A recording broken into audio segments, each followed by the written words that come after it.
अभी देखा होगा बहुत बड़े बड़े जो एथलीट रहते हैं जी। वो भी कभी जिम में गिर के डेथ हो जाती है उनकी, हाँ, अभी बहुत है ना। अभी बहुत पीछे बहुत हुआ। बहुत काफी सारे इंसिडेंट्स हुए तो हैं। इसका मतलब तो ये कि अगर वो सही फिटनेस को फॉलो कर रहे थे तो फिर उनको कुछ Definitely। होना नहीं चाहिए था। लेकिन योग क्या करता है, एक संतुलन पैदा करता है। गीता में भी भगवान श्री कृष्ण ने कहा है समतवम योग उच्यते, कि जो संतुलन है बाहर की हेल्थ में और इंटरनल हेल्थ में और मेंटल हेल्थ में और स्पिरिचुअल हेल्थ, इन सब में संतुलन का काम जो है योग करता है। उसमें हर टाइप की प्रैक्टिस है। उसमें सूर्य नमस्कार भी है, उसमें एडवांस आसन भी है, उसमें प्राणायाम भी है, उसमें इंटरनल ऑर्गन्स के लिए ग्लैंड्स तक पर काम करने के लिए प्रैक्टिसेस हैं।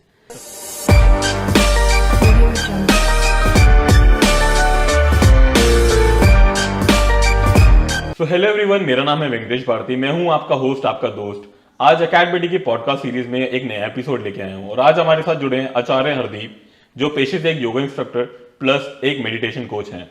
तो hello mister Hardeep, welcome to academy podcast. So मैं जानना चाहूंगा हरदीप जी, आपने योगा को अपना करियर कैसे ऑप्ट किया और आपकी लाइफ जर्नी के बारे में कि what exactly yoga instructor do और योगा कोच क्या होते हैं और आपके आचार्य बनने की जर्नी जी जी जी जी। और अपने बारे में आप मेरी ऑडियंस कुछ बताना चाहे वो भी। सबसे पहले तो स्वागत करता हूँ आप सबका और वेंकटेश जी का कि ये मौका मुझे दिया और मुझे इस लायक समझा कि ये नॉलेज मैं शेयर कर सकूँ और अपनी नॉलेज को मैं शेयर कर सकूँ सबके साथ, आपके ऑडियंस के साथ। मेरी जो जर्नी है वो बीमारी से शुरू हुई। जो योग है, अभी तो हम योग देख रहे हैं, ट्रेंड में है। अभी तो हम देख रहे हैं कि योग हर कोई कर रहा है, योग एज ए प्रोफेशन भी है जी। लेकिन ये जर्नी शुरू हुई थी मेरी 2004 या 5 में। उस समय पर कोई योग का इतना ज़्यादा प्रचार प्रसार नहीं था। कुछ लोग करते थे, थोड़े बहुत प्राणायाम करते थे बाबा रामदेव की वजह से, और इतना ज़्यादा और एज ए करियर तो कुछ था ही नहीं उसमें।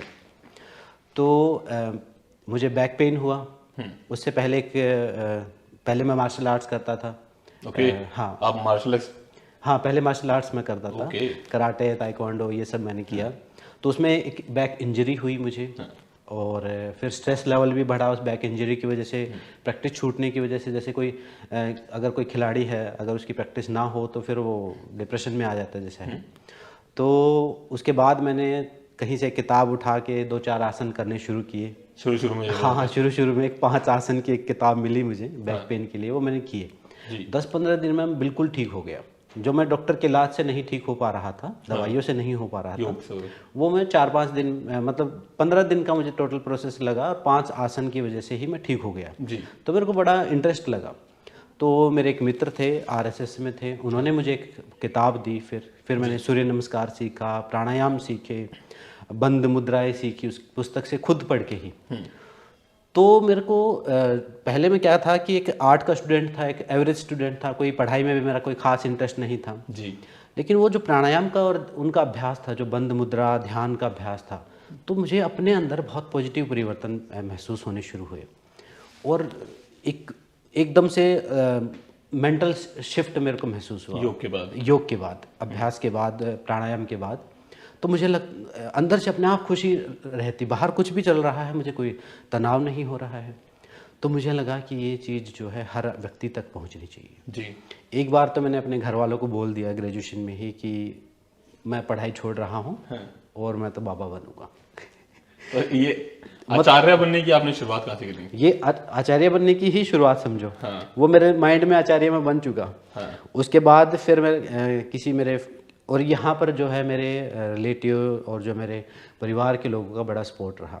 उन्होंने कहा कि भाई, एक मेरे भाई ने कि इसकी एजुकेशन भी होती है, योग की पढ़ाई भी होती है जी, और आजकल आप योग शिक्षक भी बन सकते हो। तो मेरे को लगा ये तो बढ़िया बात है। हाँ जी। तो मैंने फिर पीजी डिप्लोमा किया, मास्टर्स की, फिर मैंने एजुकेशन ही योग में अपनी वो ग्रेजुएशन पूरी करके आगे कंटिन्यू की। और फिर वो जो मास्टर इन योगा साइंसेज जो है वो आचार्य उसको बोला जाता है, संस्कृत में मास्टर्स आचार्य है। तो वो ये अगर आप मास्टर्स कर लेते हो तो आप आचार्य बन जाते हैं, टैग मिल जाता है। जी जी जी जी। ओके, तो आपने योग को अपना करियर परस्यू किया? हाँ बिल्कुल। ओके, तो मैं मतलब पूछूंगा आपसे कि लाइक अभी तक आपने कितने लोगों की जिंदगी को ट्रांसफॉर्म किया होगा आपके हिसाब से? कि योग की आजकल यंगस्टर्स में बहुत ज्यादा है कि योगा करना है, मेडिटेशन करना है, लोग ऋषिकेश जाते हैं जी, पहाड़ों में जाते हैं। क्या वो सच है या नहीं है, वो भी मैं जानना चाहूंगा। और काफी सारे ऐसे फैक्ट और मिथ हैं जो मैं जानना चाहूंगा आपसे योग के प्रति आजकल नई जनरेशन के अंदर जो है, तो सबसे पहला मेरा क्वेश्चन ये होगा कि योग यंगस्टर्स के अंदर किस तरह के प्रभाव लेके आता है, और आजकल आज के टाइम पे योगा क्यों इंपॉर्टेंट है हमारे यंगस्टर्स के लिए, और इवन जो जो जो बीमारियों से जूझ रहे हैं लोग उनके लिए। सबसे पहले तो आपका मैं एक क्वेश्चन का आंसर देता हूँ पहले का, कि कितने लोगों को ट्रांसफॉर्म किया। योग दूसरों को ट्रांसफॉर्म करने के बारे में नहीं है, ओके। योग खुद को ट्रांसफॉर्म करने के बारे में। पहले मैंने खुद को ट्रांसफॉर्म किया, अपने आप को ठीक किया, फिर वही चीज़ मैंने दूसरों के साथ शेयर की। अब दूसरों को के साथ अगर शेयर आप कहें कि कितने साल से, तो मेरी डिग्री पूरी हुई थी 2010 में, और तब से लेके आज तक मैं सिखा रहा हूँ। और कोई दिन, कोई संडे सैटरडे या ऐसा कोई वीक में मिनिमम 5 डेज, 13 साल लगभग, इतने साल हो गए, कोई दिन ऐसा नहीं गया होगा कि मैंने क्लास नहीं ली। जैसे आज संडे है तो आज हम इंटरव्यू कर रहे हैं। ये भी क्लास है। हाँ, ये भी क्लास ही है, लोगों तक पहुंचेगा। तो तब से मैं कर रहा हूँ, करवा रहा हूँ ऑनलाइन। अब ऑनलाइन हो गया तो और ज़्यादा लोगों तक पहुँच रहा था। पहले लोकल लेवल पर था, रोहतक में कराया, दिल्ली में कराया, तो काफ़ी लोग हैं, अनगिनत, उनको ऐसे काउंटलेस हैं। हाँ जी। और बहुत सारे योगा टीचर भी तैयार किए जो और भी ज़्यादा लोगों को अभी ट्रांसफॉर्म कर रहे हैं स्कूल्स में, कॉलेज स्कूल में। बिल्कुल। ओके, तो दूसरा क्वेश्चन ये था कि यंगस्टर्स के लिए क्यों इतना इंपॉर्टेंट है योगा आज के टाइम में? यंगस्टर्स के लिए आज के लिए तो ज़रूरी है, क्योंकि अभी जो कल्चर चला हुआ है, वो कूलनेस वाला जो कल्चर है, वो कूलनेस के चक्कर में हमारी जो मेंटल हेल्थ है वो सेक्रीफाइज हो रही है, फिजिकल हेल्थ भी सेक्रीफाइज हो रही है। क्योंकि हेल्थ अवेयरनेस और साथ में मेंटल हेल्थ के लिए हमें कोई ट्रेनिंग नहीं हो पा रही है। एक टाइप से हम गुलामी प्रैक्टिस कर रहे हैं, जो फ्लक्चुएशंस प्रैक्टिस कर रहे हैं, जो इंटरनेट आ गया है उसके अच्छे उपयोग भी हैं और बुरे उपयोग भी हैं। तो हम एक टाइप से अब बाहर से तो हम गुलाम नहीं रहे, बाहर से तो अंग्रेजों ने छोड़ दिया हमें, लेकिन अंदर से हम गुलाम हो चुके हैं अपनी बुरी आदतों के, गलत लाइफस्टाइल के। क्योंकि हर चीज़ एक्सेसिबल है, बिल्कुल घर पे ही डिलीवरी हो जाती है। बिल्कुल सही बात। पहले तो क्या था, फास्ट फूड खाने के लिए मार्केट जाना पड़ता था, लेकिन अब तो फास्ट फूड घर पे ही आ सकता है। मेहनत नहीं कर रहे हैं लोग। मेहनत ही नहीं कर रहे, और पैसे भी, हर चीज़ की अच्छी सैलरी है, तो पैसे भी आपके पास हैं, और चीज़ें भी अवेलेबल हो गई हैं, और इंटरनेट पे तो सब कुछ ही अवेलेबल है।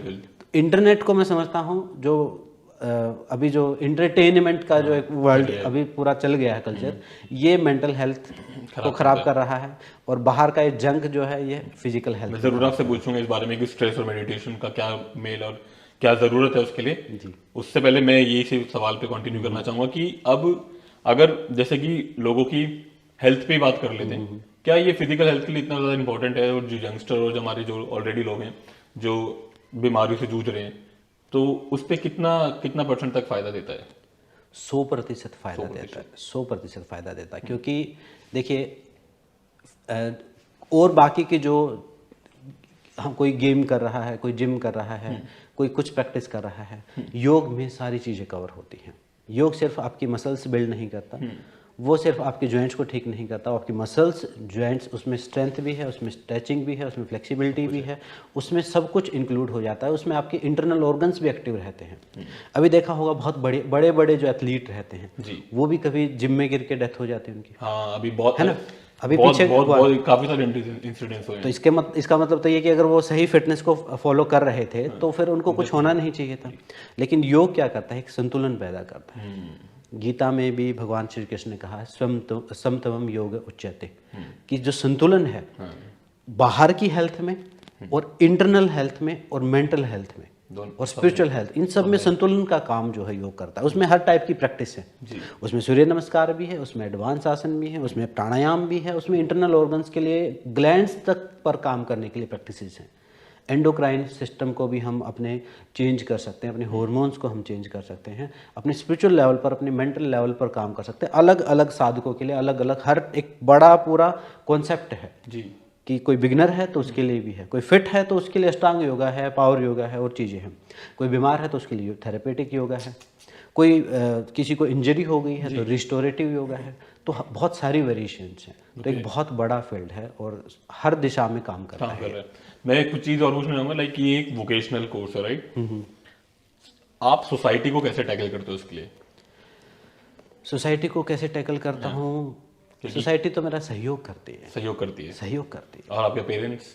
पेरेंट्स भी सहयोग करते हैं। ओके, शुरुआत में कुछ टाइम के लिए मुझे थोड़ी सी प्रॉब्लम हुई थी, तो मेरे घर वाले भी ये बोलते थे कि कुछ ऐसा काम करो कि जिससे जॉब मिले। ये क्या फूफा फूफा करते हैं फूफा ऐसे ही बोलते हैं कि सांस लेते ना तो भस्त्रिका और कपालभाति की सारे दिन फूफा फूफा करता रहता है। पहले मार्शल आर्ट्स करता था तो कहता है कि ऐसे ही ये लात घुसे चलाता रहता है, इससे कुछ नौकरी थोड़ी मिल रही है। और जहाँ मैं पैदा हुआ वो गाँव, वहाँ पर तो बताना चाहिए कौन से गाँव से हैं? मैं यहाँ हरियाणा में है, महम के पास गांव है मेरा, भैनी सुरजन, वहाँ से मैं जी वहाँ पे ही पला बड़ा हूँ। बाहर तो मैं ग्रेजुएशन के बाद निकला हूँ, जब पीजी डिप्लोमा योगा किया तब निकला। तो गांव में ही मेरा पूरा पालन पोषण रहा है, और वो उस कल्चर से मैं अच्छा मतलब कनेक्टेड भी फील करता हूँ आज तक। आपके आस पड़ोस वालों को जब पता चला होगा कि आप आचार्य बनने जा रहे हैं, जी जी, तो उनका क्या रिएक्शन था? मैंने पहला काम क्या किया, मैंने पहला काम अपने गाँव में फ्री योगा कैंप शुरू किया। वो जो आप कह रहे हैं कि कैसे टैकल करते हैं जी, वो टैकल करने वाले सारे लोग उस फ्री योगा कैंप में आए। उनके कमर दर्द, घुटनों के दर्द, उनके गर्दन दर्द ठीक हुए, तो उन्होंने मुझे सहयोग किया। बिल्कुल सही बात। पहले मुझे कोई नहीं जानता था, लेकिन जब मैं योगाचार्य बना, जब मैंने हमारे गांव के पंचायत घर में योग कैंप शुरू किया, तो वो सहयोग के लिए मतलब सबका आशीर्वाद मिला मुझे। कोई बीच में तो आए नहीं, और मेरे परिवार के और जितने भी जो लोग क्रिटिक्स होते हैं कोई मिला ही नहीं मुझे।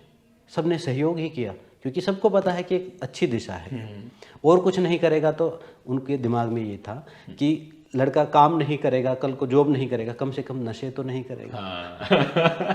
तो ये एक प्लस पॉइंट था। बिल्कुल सही बात। और कुछ फिर भगवान का भी डर है कि भाई चलो भगवान ध्यान करता है, कहीं हम कुछ कह दे नुकसान तो ये भी स्पिरिचुअल वाला। हाँ, स्पिरिचुअल वाला भी। हाँ, तो प्रदीप जी, मैं पूछूंगा कि जैसे कि मेडिटेशन करते हैं लोग, पहले तो सबसे पहले आप ऑडियंस को ये बताइए कि योगा और मेडिटेशन में क्या डिफरेंस है। मतलब योगा और योग जो है वो पूरी एक कैटेगरी है, मेडिटेशन उसका हिस्सा है। योग जो हम योगा बोलते हैं ना, योगा तो समझ लीजिए योग और योगा में भी फर्क है। योगा है एक ट्रेंड, ओके, कि जो आप जिस ट्रेंड को देख के इंटरव्यू लेने के लिए आए हैं या लोग कर रहे हैं, आज है कल नहीं है, ट्रेंड है। कुछ दिन पहले लोग जुम्बा कर रहे थे, उससे पहले एरोबिक्स कर रहे थे, उससे पहले जिमिंग कर रहे थे, उससे पहले लोग रनिंग कर रहे थे। ये ट्रेंड है, चेंज होता रहता है जी। और योग जो है वो एक सिस्टम है, एक लाइफस्टाइल है, एक जीवन जीने का ढंग है।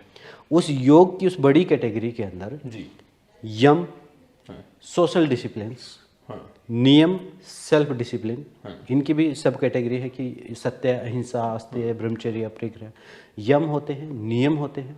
फिर आसन, जो आप ये फिजिकल आसन देखते हैं, एक्सरसाइज, ये एक पार्ट है शरीर के लिए। फिर मन को स्थिर करने के लिए ब्रीदिंग एक्सरसाइजेज हैं, प्राणायाम जिसको बोलते हैं। यम, नियम, आसन, प्राणायाम, प्रत्याहार है। फिर हम बिगनर लेवल का मेडिटेशन जिसको बोल सकते हैं, एक रिलैक्सेशन, एक अपनी आपको अंदर उतारने की, जो आप जैसे कह रहे थे मैं खुद अकेला बैठता हूँ, तो एक प्रत्याहार की कोशिश आप करते हैं जी। फिर धारणा जिसको कंसंट्रेशन आप बोल सकते हो, फिर ध्यान, और फिर समाधि, मतलब जो हायर स्टेज ऑफ, मतलब मैं सच बताता हूँ, योगा। आज तक मतलब इतने आपने मुझे ये मेडिटेशन के टाइप बताए हैं, तो मैंने कभी जिंदगी में नहीं सोचा। ये मेडिटेशन के टाइप नहीं है, ये योगा की सब डिवीजन है। इसको बोलते हैं अष्टांग योग। अष्टांग मतलब 8 अंग हैं ये योग के। अगर आप सिर्फ आसन कर रहे हैं या एक्सरसाइज करके आप कह रहे हैं योगा करता हूँ मैं, तो वो योगा नहीं है, वो कूल बनने का तरीका, वो तो कूल बनने के लिए ट्रेंड है। वो तो जिम में भी लोग स्ट्रेचिंग करते हैं, तो फिर वो जिम, योगा आसन एक पार्ट है, प्राणायाम एक पार्ट है, मेडिटेशन एक पार्ट है, धारणा यानी कंसंट्रेशन, ध्यान, समाधि, ऐसे 8 पार्ट हैं टोटल जी। उसके अंदर ये टोटल मिला के फिर योग बनता है। और फिर उस योग में से सिर्फ ट्रेंड को निकाल दे तो योगा बनता है। और फिर वो योगा कभी कभी पावर योगा बन जाता है, कभी कभी वो बियर योगा बन जाता है। वो तो एक डिपेंड करता है, वो तो कोई कुछ भी बना देता है अपनी मर्जी। मैं आपसे पूछना चाहूंगा कि लाइक आपने अपनी जिंदगी में सबसे स्ट्रेसफुल मोमेंट देखा, कौन सा देखा, और उसमें आपने कौन से योगा और मेडिटेशन का इस्तेमाल किया? ये सही सवाल पूछा आपने। स्ट्रेसफुल मोमेंट ही देख रहा हूँ मैं जब से मैंने योग शुरू किया। 10 साल पहले वही मैंने बताया, जैसे एक डिप्रेशन की स्टेज आई थी, जो टीनेज वाली है। तो उसमें काफ़ी स्ट्रेस में रहता था, किसी से बात नहीं करता था, अकेला पड़ा रहता था। मतलब पूरे आसपास के लोगों को ये पता था कि ये आदमी किसी से बात नहीं करेगा। मैं बोलता ही नहीं था। अकेला रहता था, अपने तार जोड़ता रहता था, जैसे आपका इंजीनियरिंग वाला मेरे दिमाग में था वो। तो एनर्जी को समझना कि बिजली कैसे आई है, कोई टीवी खोल दिया कि ये लोग कहाँ से दिख रहे हैं, हाँ वो चीज़ें थी, अकेला रहता था। फिर जब मैंने योग किया तो अंदर चेंजेज हुए। फिर उसके बाद फिर लाइफ में भी, मतलब यहाँ पर बताना इतने थोड़ा ठीक नहीं, लेकिन तब से समझ लीजिए बहुत अप एंड डाउन आए। सिर्फ योग की वजह से मैंने अपने आप को कम से कम 4 या 5 बार, स्थिर नहीं, जीरो से शुरू किया, जीरो से, मतलब मान लो एक लेवल तक पहुंच गया, फिर गिरा जीरो पे। ना कोई पास में नौकरी है, ना ही कोई परिवार सेटल है, कुछ भी नहीं है, बिल्कुल सब बिखर गया। फिर मैंने योग की वजह से फिर शुरू किया, फिर बिखरा, फिर कुछ दिन वो होता है सुख दुख अप डाउन। योग ने आपको सहारा दिया? सहारा नहीं दिया, योग ने ही जीवन दिया। जीवन दिया। 4 या 5 बार मैं अपने जीवन को जीरो से शुरू कर सकता हूँ। आज भी आप मेरे से सब कुछ ले लो, मेरे को रोड पे छोड़ दो, मैं फिर 1-2 साल में यहीं पर मिलूंगा आपको। मतलब आपने अपने आप को ही अपनी ताकत बनाई। अपनी ताकत बनाई, सबसे बड़ी चीज। लोग क्या करते हैं, लोग दूसरों को अपनी ताकत बनाते हैं। जी जी जी। तो ये आजकल समझना भी बहुत जरूरी है यंगस्टर्स को भी। और योग में तो कोई डाउन फेज होता ही नहीं लाइफ में। हाँ। 2 ही चीजें होती हैं जीवन में, जिसको आप बोलते हैं सुख या दुख, है ना। सुख क्या है? जो आपके अकॉर्डिंग हो रही है वो चीजें सुख है। जो आपके अकॉर्डिंग नहीं हो रही है वो दुख है। ठीक है, ट्रैफिक आपके अकॉर्डिंग नहीं मिला तो दुख है, और आपके अकॉर्डिंग सब रोड खाली मिले तो सुख है। तो यही सुख दुख है। लेकिन योग क्या कहता है कि जो अच्छा बुरा समय, जब हमारी अकॉर्डिंग चीजें नहीं हो रही हैं, उस दौरान हमारी स्पिरिचुअल ग्रोथ हो रही होती है। आप अपने जीवन में भी जो आपको लगता है कि मेरा डार्क फेज था या दुख का समय था, उसी दुख के समय में आपने ग्रो किया होता है। बिल्कुल सही बात है। वो ट्रेनिंग पीरियड होता है, बल्कि डबल किया होता है, डबल कई गुना किया होता है। असली में तो सुख के टाइम हम कुछ सीखते ही नहीं, क्योंकि हमें पता ही नहीं चलता। सुख के टाइम तो हम सिर्फ ये समझ लीजिए हम फल को एंजॉय कर रहे हैं, फॉर ग्रांटेड लेते हैं। हाँ, सब कुछ चीजें हो रही हैं तो हम कुछ लर्न करते ही नहीं। और दुख के टाइम हमारी रूट स्ट्रॉन्ग हो रही होती है। जैसे एक पेड़ है, जब उसकी जड़ें बढ़ रही हैं तो दुख में है, समझो। जब वो बीज अंकुर नहीं निकला है, दबा हुआ है, अंधेरे में है, डार्क में है, तो उसको लगता है कि मेरा बुरा समय चला हुआ है। लेकिन असल में क्या है, वो प्रोसेसिंग चल रही है, वो पेड़ बनेगा एक दिन, ताकत स्ट्रॉन्ग बनाने की। हाँ। और जो सुख लगता है लोगों को, वो बीज ऐसा ही है जैसे हमारे किचन में भी बहुत सारे बीज रखे हुए हैं, कंफर्टेबल हो, एक डब्बे में बंद है, कुछ बनेंगे नहीं वो, हाँ कुछ नहीं बनेंगे, पका के खा जाएंगे उनको लोग। और जो बीज जमीन में दबा है वो अंकुर बनेगा, पेड़ बनेगा, उससे हजारों बीज बनेंगे। उस टाइम वो सोच रहा होता है मैं कहाँ आ गया, मैं भी डब्बे में बंद होता। तो जो दुख का टाइम है वो ट्रेनिंग पीरियड है। सही बात है, वो गहराई का समय है। लोगों को अपेक्षा ही नहीं रखनी चाहिए। अगर अपेक्षा रखनी बंद कर दे तो वो काफी आगे जा सकते हैं। ये भी थोड़ा सा एक स्कैम कॉन्सेप्ट है ये भी। हाँ, मतलब अगर आप अपेक्षा नहीं रखेंगे, तो फिर काम कैसे करेंगे? बिना अपेक्षा के कैसे करेंगे? नहीं, वो एक ट्रेंड माइंड की स्टेज है। ये हम पढ़ तो लेते हैं, लेकिन वो एक अवस्था है, ट्रेंड हो चुका है माइंड, तब की बात है वो जी। शुरुआत में हमें क्या करना पड़ेगा? अपेक्षाओं में से गलत अपेक्षा और ठीक अपेक्षा में से चुनना पड़ेगा। बिल्कुल सही बात। कि जो जायज है वो आप कर लीजिए। जायज अपेक्षा करके अपने आप को धीरे धीरे एक ऐसी अवस्था तक लेके जाना जहाँ कोई अपेक्षा नहीं है। मेरे से एक सवाल पूछा गया था कि सर, अगर मैं, जैसे मेरा कोई दोस्त है, अब मैंने उसके लिए कुछ कार्य किया है, अब क्या मैं उससे अपेक्षा रखूं कि वो मेरे लिए भी वो सेम कार्य करे? तो मेरा जवाब ये था, क्या मैं सही था या नहीं था वो आप मुझे बताइएगा। मेरा जवाब ये था कि अगर आपने उसके लिए कुछ कार्य किया तो आपने मन से किया, उसने आपको फोर्स नहीं किया, आप मना कर सकते थे। तो आप अपने मन के अंदर वो चीज, वो धारणा मत लेके आइए कि वही सेम परसेंटेज पे वो इंसान आपको रिवर्ट करेगा, वापस देगा। क्या मेरा ये चीज सही थी? बिल्कुल सही था। अगर आप उस टाइम पर अपेक्षा रखेंगे तो सीधी बात है, वो बिल्कुल एज इट इज तो नहीं कर पाएगा। अगर वो करेगा भी कुछ तो एज इट इज नहीं कर पाएगा, नहीं करेगा तो दुख का कारण बनेगा, और फिर आप दुखी हो जाओगे। फिर उससे आपको लगेगा कि ये अच्छा आदमी नहीं है, इसने साथ नहीं दिया। तो और आपने अपेक्षा नहीं रखी, तो एक अगर उसने थोड़ा सा भी कर दिया तो आपको अच्छा ही लगेगा, बिल्कुल सही बात। तो प्लस पॉइंट होगा वो खुद की। लेकिन ये एक ट्रेंड माइंड की, एक आम आदमी मुझे नहीं लगता इतना जल्दी कर पाता है। बिल्कुल सही बात है। ये एक अभ्यास के बाद, जैसे एक हरियाणा में हमारे कहावत है कि जूत लगते जाएंगे और समझ में आता जाएगा, मतलब मार पड़ती रहेगी और समझ में आएगा। जरूरी है, उससे ही समझ में आता है कि अपेक्षा नहीं रखनी है। ठोकर से ही सब कुछ समझ आता है। जब 5-10 लोगों से अपेक्षा रख ली और उन्होंने नहीं पूरी की तो अपने आप समझ में, अब माइंड आपका ट्रेन है। अब आप जब कोई 11वां आदमी आएगा तो आप नहीं रखेंगे। ये सब मेडिटेशन का एक प्रोसेस रहता है। मेडिटेशन चलते, अभी हम बात कर रहे हैं मेडिटेशन, ये बातें मेडिटेशन ही है। वो तो एक जो हम बैठते हैं टाइम पीरियड के लिए, वो तो एक ट्रेनिंग है छोटी। बिल्कुल सही बात। लेकिन ये पूरा दिन ही एक जीवन जीने का तरीका है। मतलब आपको लगता है कि मेडिटेशन की वजह से कि ये सब चीज़ें हमारे जीने की जो जैसे हम जीते हैं, हमारे लाइफस्टाइल, इसमें कितना कितना % तक का इम्पैक्ट आता है? पूरा ही इम्पैक्ट आता है। पूरा। आप कुछ भी कर रहे हैं, अगर मान लीजिए अभी मैं आपसे बात कर रहा हूँ, अगर मेरा ध्यान नहीं है आपकी बात करने में, तो मैं उसका ढंग से आंसर नहीं दे पाऊंगा, आप ढंग से सुन नहीं पाएंगे। अगर आप ध्यान करने वाले, तो मैं जो कर रहा हूँ, मैं जो बोल रहा हूँ वो आप सुन पाएंगे, आप जो बोल रहे हैं उस चीज़ को मैं समझ पाऊंगा, उसका जवाब दे पाऊंगा, और उसका फ़ायदा सिर्फ हम दोनों को ही नहीं होगा, सुनने वालों को भी होगा। और ऐसे ही जैसे हम भोजन कर रहे हैं, भोजन की थाली हमारे सामने है, हमें पता ही नहीं हम क्या खा रहे हैं, एक हाथ में मोबाइल है, एक हाथ में भोजन है, तो हमें पता ही नहीं, कुछ भी खा रहे हैं तो हेल्थ इम्पैक्ट होगा। अगर हम कॉन्शियसली कुछ भी करते हैं, यानी मेडिटेशन का मतलब, योग का मतलब जुड़ना, जो योग वर्ड है वो है जुड़ना। भोजन कर रहे हैं, भोजन के साथ जुड़ गए, अभी बात कर रहे हैं, हम एक दूसरे से जुड़ गए, ये भी योग ही हो रहा है। तो ये पूरी ही लाइफ को इफेक्ट करता है। एक तरीके से ध्यान लगाना, कहीं पे भी ध्यान लगाना, तो कहीं भी कनेक्ट हो जाना। आर्ट स्किल है, कनेक्टिविटी की स्किल है।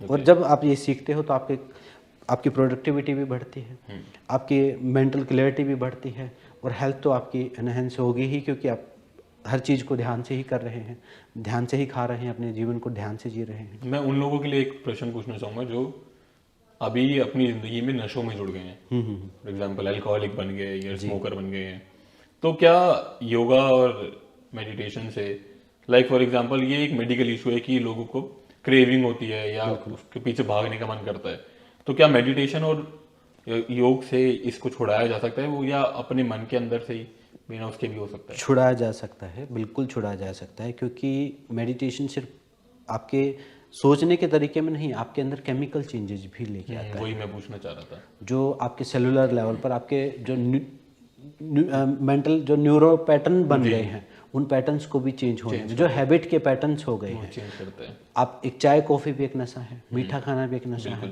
जब आप करेंगे तो आप, मतलब योग क्या करता है, आपके अंदर गुड हॉर्मोन्स रिलीज करता है। मतलब जो चीज़ें नशे में हो रही थी, अब आपको बिना नशे के प्राप्त हो रही है।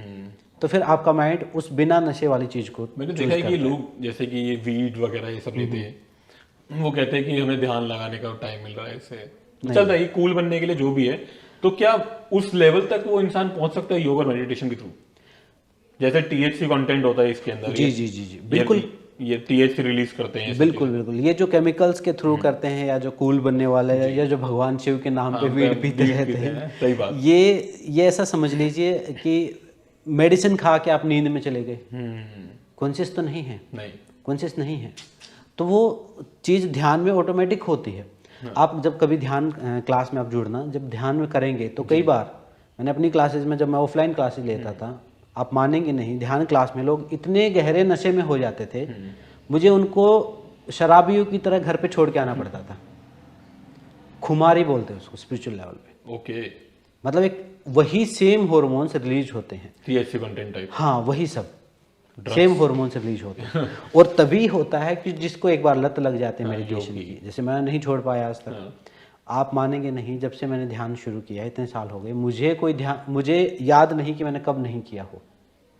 सुबह नहीं तो दोपहर, दोपहर नहीं तो रात, रात नहीं तो आधी रात, नींद ही नहीं आई। वो एक एडिक्शन है मेरे लिए। बस में हूँ, ट्रेन में हूँ, तो वहीं पे कर रहा हूँ। इतना गहरा वो एक नशा है। तो उसके अच्छा नशा है, अच्छा नशा है, अच्छा नशा है, बिल्कुल, क्योंकि हम जागरूक है ना। हाँ। हम ढंग से काम कर पा रहे हैं, हमारा काम इफेक्ट नहीं हो रहा है, हेल्थ इफेक्ट नहीं हो रही है जी। दिमाग का खेल इतना बड़ा है कि अगर आप अपने माइंड से, सिर्फ अपने माइंड से सोच के अपने अंदर, अभी आप गुड हार्मोन रिलीज कर सकते हैं, वही आप मीठा खा के भी कर सकते हैं, वही आप नशा करके भी कर सकते हैं। तो वही डोपामिन, वही एंडोर्फिन, वही सारे हार्मोन्स का खेल है। वो मेडिटेशन में भी हो जाते हैं, एक्सरसाइज के थ्रू भी हो जाते हैं। तो अच्छा नशा आप बोल सकते हो। मेडिटेशन के लिए कंटिन्यूटी बहुत जरूरी है। बिल्कुल, अगर वो नहीं होती तो। योग में 3 चीजें बताई हैं जी। अपने ध्यान को साधने के लिए, योग को साधने के लिए, जो सुन रहे हैं उनके लिए भी, कि अगर आप लगातार अभ्यास करना चाहते हैं और रिजल्ट चाहते हैं योग से जी, तो आपको 3 चीजें करनी पड़ेंगी। 3 वर्ड याद रख लीजिए, कीवर्ड होता है ना आजकल गूगल पे, तो 3 कीवर्ड मैं आपको दे रहा हूँ। दीर्घकाल, दीर्घकाल यानी लंबे समय तक, जी, निरंतर, निरंतर, बिना छोड़े, रेगुलर, और सत्कार से भी थे, उसमें विश्वास रखते हुए। जो ये 3 एलिमेंट या 3 प्रैक्टिसेस करेगा, उसी का ध्यान लगेगा, उसी का योग सिद्ध होगा, उसी को परिणाम प्राप्त होंगे। उसको तो फिर गीता में कहा ना कि अगर आप योग है कर्मसु कौशलम, अगर कर्मों को कुशलता से करना सीख लिया जी, तो परिणाम की, फल की आवश्यकता ही नहीं, आपको जरूरत ही नहीं, वो तो आना ही है। अगर आपने ये इंटरव्यू अच्छा ले लिया, मान लो आपने अपने पूरी कुशलता इसमें डाल दी, तो फिर हमें फल की थोड़ी चिंता करनी कि अच्छा बनेगा कि नहीं बनेगा। उसमें ही अब वही योग है और वही कर्मों को कुशलता से करना सिखाता है। और ये 3 चीज़ें जरूरी हैं। अभी मैं देख रहा हूँ लोग क्या करते हैं कि थोड़े बीमार हुए, 2-4 दिन थोड़ा अनुलोम विलोम कर लिया, कपाल भाती कर लिया, थोड़ा सा पार्क में घूम लिए, फिर ठीक ठाक हो गए, फिर अपना सुट्टा मारना शुरू कर दिया, जो इंजीनियर वाला रहता। मैं इंजीनियर एक गुड़गांव में कंपनी में योग क्लास ली मैंने, योगा डे पे, तो दोस्त बन गए वो सारे कंपनी वाले। नीचे आए तो योग करके आए, नीचे आते तो हो गए इनके सुट्टे शुरू, और मेरे को भी कह रहे सर पियोगे? मैंने कहा ये तो हद है भाई। तो मतलब कूल बनने के लिए ट्रेंड है ना सर, आपने खुद कहा कि ट्रेंड के लिए। बिल्कुल, अभी हम कर रहे हैं सिर्फ बीमारी होने के बाद। बीमारी दुश्मन नहीं है। योग तो ये कहता है बीमारी आपकी दोस्त है, बीमारी आपके शरीर की लैंग्वेज है। रोग तो लगेगा ही। अब नहीं, रोग लगना नहीं, बीमारी लैंग्वेज है आपके शरीर की। अगर आपके सिर में दर्द हो रहा है मान लो, तो आपका शरीर आपसे कुछ कह रहा है। बिल्कुल सही बात है। आपको सिर का दर्द इलाज नहीं करना, आपको इलाज करना है कि शरीर क्या कह रहा है, कि आपका डाइजेशन खराब है, कि स्ट्रेस लेवल बढ़ा है, कि उसका इलाज करना है। और वो इलाज योग करता है, क्योंकि योग में षटकर्म भी होते हैं। षटकर्म होता है क्लिंजिंग प्रोसेस, जिसमें हम पानी पीते हैं, नीति करते हैं, धोती करते हैं, कपाल भाती करते हैं, त्राटक करते हैं, तो क्लीन आउट भी करते हैं, तो वो टॉक्सिन्स रिलीज करने का भी काम करता है। तो योग प्रॉपर एक पूरी थेरेपी भी है। समझ गया जी। मतलब ये चीज़ मेरे को पहली बार आपसे सुनने को मिली कि जब हम, मतलब इस वे में नहीं, डॉक्टर्स भी नहीं बोलते हैं ऐसे कि क्या कहते हैं कि जब आपको कोई रोग हो रहा है तो वो रोग आपको कुछ बताने की कोशिश कर रहा है कि आपके शरीर की भाषा है। बिल्कुल सही बात है। मतलब मैंने कभी डॉक्टर से भी नहीं सुनी ये बात। Thank you so much. अब जैसे मान लीजिए हेडेक हुआ, तो हेडेक की साइनस की वजह से है, कि ना सोने की वजह से, या स्ट्रेस की वजह से, या गैस्ट्रिक प्रॉब्लम की वजह से, किस वजह से, या सर्वाइकल की वजह से, तो आपको लैंग्वेज समझनी पड़ती है। हम योग में सुनना शुरू करते हैं। एक चीज़ होती है, एक स्किल हमें आती है योग करने से, बॉडी अवेयरनेस। मतलब आप अपने हाथ पैरों को अपने महसूस करना शुरू करते हो। और हठ योग एकदम प्रैक्टिकल है। हठ योग बोलते हैं हम, जो ट्रेडिशनल योग है ना, इसको हठ योग बोलते हैं। ये एकदम प्रैक्टिकल कॉन्सेप्ट है। ये कहता है कि आप पहले अपने शरीर से शुरू करो। आत्मा परमात्मा की बात है, बाद की बात है। पहले शरीर से शुरू करो। शरीर ठीक हो गया तो फिर मन ठीक करो, मन ठीक हो गया बुद्धि ठीक करो, बुद्धि ठीक हुई फिर अपने आत्मा, कर्म, संस्कार, उन पर काम करो। क्या योगा और मेडिटेशन से हम अपनी सोल से कनेक्ट कर सकते हैं?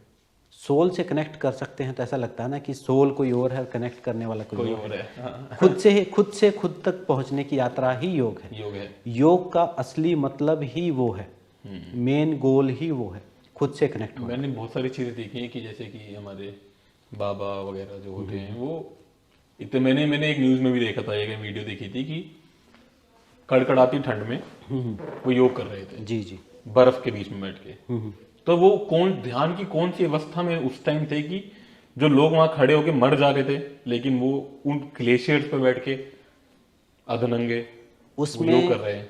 उसमें 2 चीजें हैं। एक तो आप अपने शरीर प्रत्याहार करते हैं ना, तो आपका शरीर और मन का जो कनेक्शन वो कट जाता है। मतलब एक टाइप से जैसे हम एनेस्थीसिया दे देते हैं, उसके बाद आपको काट तो कुछ नहीं पता चलेगा।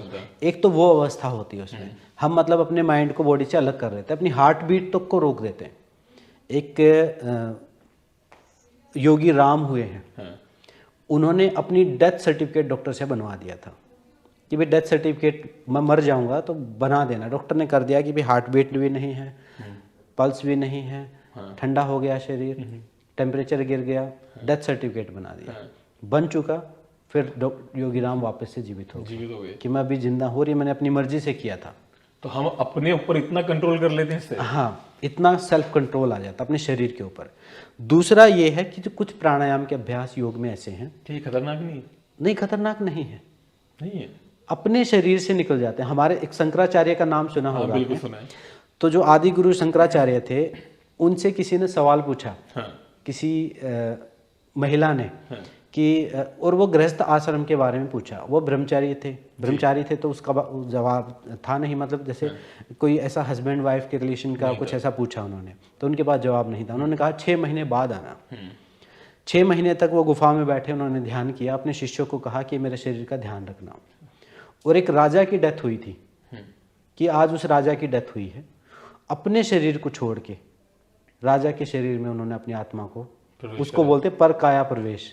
ये आदि गुरु शंकराचार्य ने किया। 6 महीने राजा का जीवन जिया, वो गृहस्थ जीवन जिया, फिर वापस अपने शरीर में आए, उस महिला को बुलाया और उस सवाल का जवाब दिया कि ये चीज ऐसे ऐसे होती है। हम अपनी सोल को छोड़ के दूसरे के सोल में भी, दूसरे के शरीर में जा सकते हैं। शरीर को तो ये जो शरीर आप देख रहे हो, योग इसको सिर्फ 10% मानता है। ओके, 90% तो आपका इंटरनल सिस्टम, जैसे आप इंजीनियर हैं तो आपके हिसाब से मैं आपको बताता हूँ, आपका एक हार्डवेयर है, ये हार्डवेयर है, ठीक है, ये फर्स्ट लेयर है, ठीक है, इसके अंदर एक प्राणिक लेयर है जिसको हम नहीं, सॉफ्टवेयर नहीं, एनर्जी सर्किट सिस्टम, ओके, उनको नाड़ियां बोलते हैं, प्राण बोलते हैं, मतलब एक बिजली दौड़ रही है आपके शरीर में, जिसको प्राण बोलते हैं। जैसे किसी की डेथ हो ना, बोलते हैं कि प्राण निकल गए, तो यानी वो बिजली का कनेक्शन कट गया, ठीक है, तो वो इलेक्ट्रिसिटी का पूरा सिस्टम है प्राणिक एनर्जी का। तीसरा उसके अंदर है फिर मन, जो 75% है, आपका कॉन्शियस, सबकॉन्शियस, अनकॉन्शियस माइंड, वो है 75%, जिसमें आपके आदत हैं, आपके विचार हैं, आपकी भावनाएं हैं, आपके इमोशंस हैं, वो सारी चीज़ें हैं, सारी जो आप जीवन को जो महसूस कर रहे हो जी। अभी हम 2 लोग बैठे हैं, हम जीवन को अलग अलग तरीके से महसूस कर रहे हैं, बैठे एक ही दुनिया में, एक ही घर में हैं, लेकिन महसूस अलग अलग तरीके से कर रहे हैं उस मन की वजह से। तीसरी लेयर है बुद्धि, विजडम, जो इंटेलिजेंट है, जो सोच विचार करती है, तर्क वितर्क करती है, जो गलत ठीक का आंकलन करती है, जो माइंडफुलनेस, जैसे आप अभी मेरी बातों को बड़े ध्यान से सुन रहे हो तो बुद्धि से सुन पा रहे हो, मेरी बातों को आप ब्लाइंडली फॉलो करोगे तो मन से सुनोगे जी। और फिर इन सब के बीच जो एक्सपीरियंस कर रहा है उसको बोलते हैं सोल या आत्मा या जीव। मतलब इन आँखों से कोई बैठ के मुझे देख रहा है, इन कानों से कोई सुन रहा है, इस हार्डवेयर के थ्रू इस लाइफ को जो एक्सपीरियंस कर रहा है, वो आपका रियल सेल्फ है, वो ड्राइवर है, बाहर ये गाड़ी है। तो इसको घट बोलते हैं हम योग में। घट यानी एक साधन की तरह है, लेकिन ये साधन भी इम्पोर्टेंट है। एक चीज पूछना चाहूंगा इससे, इसी रिलेटेड क्वेश्चन जी। जब हमारा शरीर खत्म हो जाता है तो क्या वो चीज जीवित रहती है उस समय भी? वो उस टाइम क्या करती है आपके हिसाब से? जब आपका शरीर खत्म होता है तो आपका 25% ही मरता है, 75% एज इट इज रहता है, एनर्जी जो रहती है। आपके कुछ प्राण यहाँ रहते हैं, जो भौतिक प्राण, आपके श्वास नहीं आएगी तो वो छूट जाएगा, है ना। शरीर यहाँ रह जाएगा जो 10% है, 5% आपके प्राण यहाँ रह जाएंगे, और उसके अलावा कुछ मन की, कुछ जैसे जो मेमोरीज, जो कॉन्शियस मेमोरीज हैं यहाँ के, अपने नाम, ये अपने रिश्तेदारों के नाम, कौन सा गांव शहर, ये सब यहीं छूट जाएगा। उसके बाद जो आपका जो मेन प्रोसेसर यानी जो आपकी आत्मा है, और उसके साथ जो एक डिफ़ॉल्ट सॉफ्टवेयर है, वो अगले जन्म में भी आपके साथ जाएंगे, और फिर वहीं से आपकी जर्नी शुरू जब हम दूसरे किसी और शरीर में प्रवेश करेंगे। हाँ, वो शरीर वैसे ही प्रकृति के ऑटोमेटिक सिस्टम है, वैसे ही माता पिता को देख के जहाँ आपकी स्पिरिचुअल जर्नी समाप्त हुई थी वहीं से अगले जन्म में शुरू होगी। जैसे यक्ष ने पूछा था महाभारत में युधिष्ठिर से कि मरने के बाद क्या साथ जाता है, तो उन्होंने कहा था मरने के बाद धर्म साथ जाता है। धर्म का मतलब रिलीजन नहीं, धर्म का मतलब है जो स्पिरिचुअल ग्रोथ है वो जाती है। स्कूल की तो हमें फिर से दोबारा से नर्सरी में करना होना पड़ेगा, लेकिन ये जो स्पिरिचुअल जर्नी है ये अगले जन्म में भी साथ जाती है। वही सेम घटनाएं दोबारा होंगी फिर हमारे साथ, या नहीं नहीं, वहीं से शुरू होगा। जैसे क्या हुआ, ये जब सारा चेंजेस मेरे अंदर आए, मैं मार्शल आर्ट कर रहा था, चाइनीज मूवी देख रहा था, कुंग-फू सीख रहा था, है ना, ये सब चीज़ें कर रहा था। फिर मैं सुबह सुबह ध्यान लगा रहा था, सुबह 4 बजे खेतों में खड़ा होके ऊर्जा को महसूस कर रहा था, जबकि ऊर्जा का किसी को पता ही नहीं उस टाइम। तो ये आज से 10-15 साल पहले किसी को, आज तो ये इंटरनेट की वजह से पता है लोगों को, पहले नहीं पता था। तो मैंने देखा कि ये चीज़ें क्यों हो रही हैं, और मेरे एक बर्थ मार्क भी यहाँ पर, ड्रैगन का एक बर्थ मार्क बना हुआ है यहाँ पर। मैंने बचपन में देखो ये ब्रूस ली मैंने लिख लिया था। तो मुझे लगता है कि यार ये क्या चीज़ें हो रही हैं, कि ये कोई पास्ट मेमोरीज हैं, क्या चीज़ है। फिर एक थेरेपी होती है पास्ट लाइफ रिग्रेशन थेरेपी, 2011 में मैंने वो कराई। तो मुझे पता चला कि मैं पिछले जन्म में चाइना में था और ताई ची में कराता था। उसमें पूरा खुद ही दिखता है, कोई और नहीं बताता। मतलब ये क्या क्या क्या क्या करवाया आपने? Past life regression therapy. ये थेरेपी है? थेरेपी होती है ये। अब मैं भी करता हूँ। मान लो मैं आपको एक डीप स्टेट में लेके जाऊंगा, हाँ। तो आपको मैं धीरे धीरे आपके बचपन में लेके जाऊंगा पहले, फिर धीरे धीरे आपको मैं पिछले जन्म में लेके जाऊंगा आपके, तो आपको दिखेगा आप कहाँ थे, क्या करते थे, इस पूरा सिस्टम आपको दिखता मैं नहीं बताऊंगा। हाँ। मैं तो आपसे पूछूंगा कि आपका नाम क्या था, आप ये मैं कहोगे। बिल्कुल करवाना चाहूंगा आपसे। हाँ, कभी करेंगे। तो वो उसमें ऐसे बताते हैं। मैं आपसे पूछूंगा आपका नाम क्या है, आपके पिता का नाम क्या था, कौन सा सन था, तो मैं पिछले जन्म में चाइना में था। उससे पिछले जन्म में चाइना की वजह से ये सारी मेमोरीज, ये सारा योग, ये प्राण ऊर्जा, ये जो मैं अब बात कर रहा हूँ, वो सारी मेरे अंदर थी पहले से ही थी। अब यहाँ से ही शुरू हो गया वो जर्नी। और उससे पिछले जन्म में मैं अंग्रेज था भारत में 1857 में, और गोली लगने से मेरी डेथ हुई। मैंने 2 बर्थ अपने देखे, ठीक है। और वो जहाँ डेथ हुई थी मेरा अभी जिस जो गांव है उसी के आसपास मेरी डेथ हुई थी। वहीं पर 1857 की क्रांति वहाँ भी हुई थी। वहाँ मैं मरा था, तो वो बर्थ अब की बार मेरा वहाँ बर्थ हुआ। और पिछले से पिछले जन्म जो मतलब लास्ट से लास्ट जन्म का जो बेटा है, वो इस जन्म में बेटा बन के आया मेरा। और जो पिछले जन्म, इससे पिछले जन्म में जो वाइफ जिससे शादी नहीं हो सकी, वो इस जन्म में वाइफ बन के आई। ये कनेक्शन होता है, और ये देख सकते हैं, और ये रियल है, और बहुत बड़े रिसर्च भी हो चुके हैं इन चीज़ों के ऊपर। हाँ, मतलब ध्यान की अवस्था में ये आपके अनकॉन्शियस माइंड में आपकी मेमोरीज स्टोर होती है। जैसे आप कोई चीज़ डिलीट कर दो, रिसाइकल बिन में तो पड़ी रहेगी, तो उसको रिस्टोर कर सकते हो। तो ये ऐसी, अब ये मैंने सुना है कि 4 साल तक का बच्चा जो होता है उसे सब याद रहता है, भी चला ये सब नहीं है ऐसे कुछ। 4 साल तक का बच्चा, ये मेरा पर्सनल कोई एक्सपीरियंस है, सुना मैंने भी है, लेकिन मुझे नहीं ध्यान कि मेरे को कुछ याद था। मेरे को अपनी 2-3 साल की बातें भी याद हैं, लेकिन ऐसा नहीं कि पिछले जन्म का कुछ याद था। वो प्रकृति का सिस्टम है, वॉश आउट कर देती है। जैसे आप समझ लो एक गेम आपका एक ओवर हो गया। अब जब नया गेम करेंगे तो एक प्रोसेस आपको दोबारा से शुरू करना पड़ेगा। प्रकृति क्या करती है, मिटा देती है। अगर आपको वो सारी चीज़ें याद रहेंगी, तो आपको तो पुराने माँ बाप याद रहेंगे, पुरानी घटनाएं याद रहेंगी, आप तो वापस पहुंच जाओगे, फिर तो पूरा खेल ही खत्म हो जाएगा ना। तो ये माया बोलते हैं इसको। ये 2 चीज़ें करती है।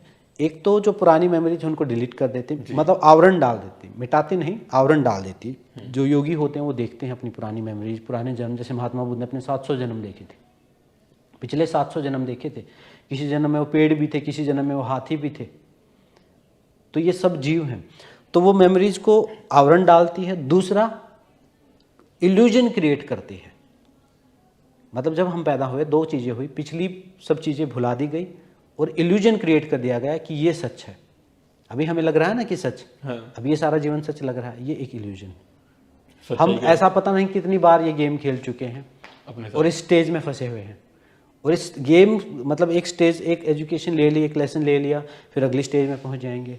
तो ये स्टेजेस जो है, ये कॉन्शियसनेस का जो विस्तार या उत्थान है। हाँ, और लास्ट में ये पूरा, जब इसको हम पूरा छोड़ देंगे गेम खेलना, पूरा खत्म कर देंगे, तो मोक्ष मुक्ति बोलते हैं। जैसे कि हमारा स्पेस एक्सपैंड करता रहता है, जी, वैसे ही अंदर से भी एक्सपेंड कर रहे हैं। हाँ, सोल भी हमारी, बिल्कुल। मतलब ये नहीं कि हम उसी स्टेज पे वापस जाते हैं, नहीं, उससे आगे जाते हैं। हम सोल भी है नहीं, हम बोल रहे हैं ना, हम हैं, हम है नहीं, हम हो रहे हैं। अरे वाह। हम हैपनिंग स्टेज में हैं, एज में नहीं है, प्रोसेस में अभी प्रोसेस में है। आप जो यहाँ आए थे और जो यहाँ से जाओगे, वो एकदम डिफरेंट जाओगे। बिल्कुल सही बात। अंदर से चेंज हो जाएगा। कुछ मॉलिक्यूल्स आपके ऊपर के रहेंगे एज इट इज, लेकिन अंदर से चेंज होके जाएगा। सो हरदीप जी, एक क्वेश्चन मैं आपसे पूछना चाहूंगा कि आप स्पिरिचुअलिटी को किस रूप में देखते हैं, लाइक योगा, मेडिटेशन के हिसाब से? ठीक है, आपके कुछ विचारों उसके लिए तो हमारी ऑडियंस को बताना चाहें। जी। स्पिरिचुअलिटी का मतलब मैं समझता हूँ सेल्फ डिस्कवरी। ठीक है। और मेरे ख्याल से हर व्यक्ति, इस धरती का हर व्यक्ति जी खुद से खुद को जानने की खोज में है। बिल्कुल। पहले वो खोजता है खेल कूद के रूप में, फिर थोड़ा बड़ा होता है, फिर वो खोजता है नौकरी पेशे के रूप में। जी, खुद को ही खोज रहे हो आप। फिर कभी खोजता है वो अपने लाइफ पार्टनर के रूप में, उसको लगता है कि हाँ ये मेरी सच्चाई है। जी। फिर वो देखता है बच्चों के रूप में। जी। जब उसको कहीं नहीं मिलती, कुछ लोग फिर क्या होता है कि बाहर ही खोजते रहते हैं। कुछ लोगों को समझ में आता है कि ये तो एक ना खत्म होने वाला लूप है। जी। तो वो उसको खुद को खोजते हैं अपने अंदर। कि ये बात जो हूँ वो मैं मेरी नौकरी नहीं हूँ, ना ही मैं किस कास्ट में, किस कल्चर में पैदा हुआ, किस देश में पैदा हुआ, कौन मेरा लाइफ पार्टनर है, उनसे मैं डिसाइड नहीं होता हूँ, मैं कोई अपने अंदर हूँ। तो फिर वो योग करना शुरू करता है, फिर वो खुद को जानता है शरीर की तरह कि अच्छा मैं अपने शरीर हूँ, क्योंकि शरीर में बीमार होता है तो मैं भी बीमार होता हूँ, दुखी होता हूँ। जब शरीर को भी खोजते खोजते आसन प्राणायाम के बाद भी देखता है तो पता चलता है कि ये शरीर भी नहीं है, शायद मैं मेरा मन हूँ, कि जो मैं सोचता हूँ समझता हूँ, मेरा बिलीफ सिस्टम है, मेरा कॉन्शियस सबकॉन्शियस माइंड शायद ये है। तो वो फिर और अपने अंदर उतरता है, फिर देखता है कि शायद मैं बुद्धि हूँ, विचार हूँ, फिर देखता है कि ये भी नहीं हूँ, फिर पता चलता है कि मैं तो इन सारी चीज़ों को इस शरीर मन बुद्धि के द्वारा जो एक्सपीरियंस कर रहा था वो अंदर जो बैठी जो चेतना है वो मैं हूँ।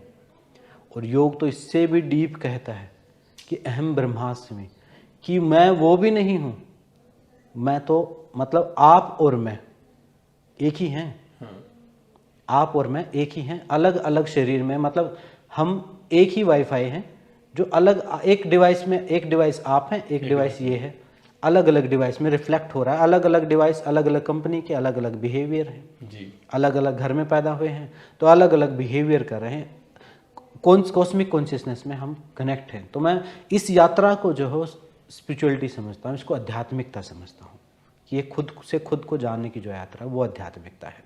ओके जी, वो इसी को स्पिरिचुअलिटी कहते हैं। हाँ, उसको स्पिरिचुअलिटी कहते हैं। बाकी रिलीजन है, पूजा पाठ, वो रिलीजन जो है वो आप कई बार लोग भय की वजह से करते हैं, कई बार इसलिए करते हैं कि माँ बाप ने बोल दिया है कि भाई पूजा पाठ करो आप, या हवन करो। कई बार ऐसा लगता है कि पाप ना हो जाए, कई बार लगता है कि कोई ऊपर बैठा भगवान कंट्रोल कर रहा है और उसको खुश करने के लिए कुछ कर देते हैं, वो हमारे फेवर में रहेगा, क्योंकि हमारा माइंड तो ऐसे ही सोचेगा ना भौतिक उसमें ही, कि जैसे हम यहाँ इंसानों को खुश कर देते हैं गिफ्ट दे के, वैसे ही उसको भी कुछ गिफ्ट दे देते हैं, वो भी खुश हो जाएगा और हमारे फेवर में सारी हमारा लक ठीक हो जाएगा। ये सब रिलीजन है और खेल है। स्पिरिचुअलिटी का ये पार्ट हो सकते हैं, उस तक पहुँचने में ये साधन है बीच बीच में कहीं, इनकी उपयोगिता है। लेकिन अगर आप खुद को नहीं खोज रहे हैं और सिर्फ कर्मकांड या धर्म करे जा रहे हैं बाहर, तो वो फिर स्पिरिचुअलिटी नहीं है। एक सवाल मैं पूछना चाहूँगा इसके बीच में कि अगर हमारे को खुद को ही ढूंढने की यात्रा पे निकलना है तो क्या भगवान सच्ची में होते हैं? भगवान जिस हिसाब से हमने पढ़ा है समझा है उस हिसाब से नहीं होते हैं। भगवान को आप ऐसा समझ लीजिए, भगवान का कोई भी इंटरफेयर नहीं, भगवान आप ही हैं। तो हरदीप जी, आपने मेरे को कहा कि जैसे कि भगवान हम खुद हैं, तो जो ये लोग मतलब किस कहते हैं कि हमें ऊपर वाला देख रहा है, या ऊपर वाले की नजर न लगे, या ऊपर वाले की ही कहने से हुआ है, तो वो ऊपर वाला है कौन आपकी नजर में? ऊपर वाला कोई भी नहीं है, अंदर वाला है। ओके, प्रकृति का एक सिस्टम है, सब अंदर है वो अपने।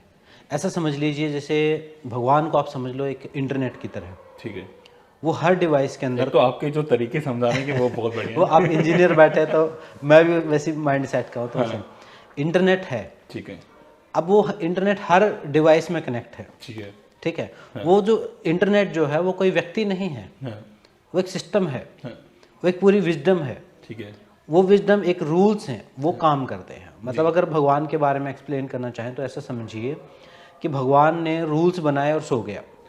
अगर भगवान इंटरफेयर करना शुरू कर दे, भगवान आपके चढ़ावे से खुश होना शुरू हो जाए, तो फिर भगवान में और इंसान में फर्क क्या रहा? भगवान को माया लग गई, फिर तो कोई नहीं, फिर तो कोई दुखी नहीं होगा। फिर तो जो चापलूसी करेगा वो भगवान की वही खुश है।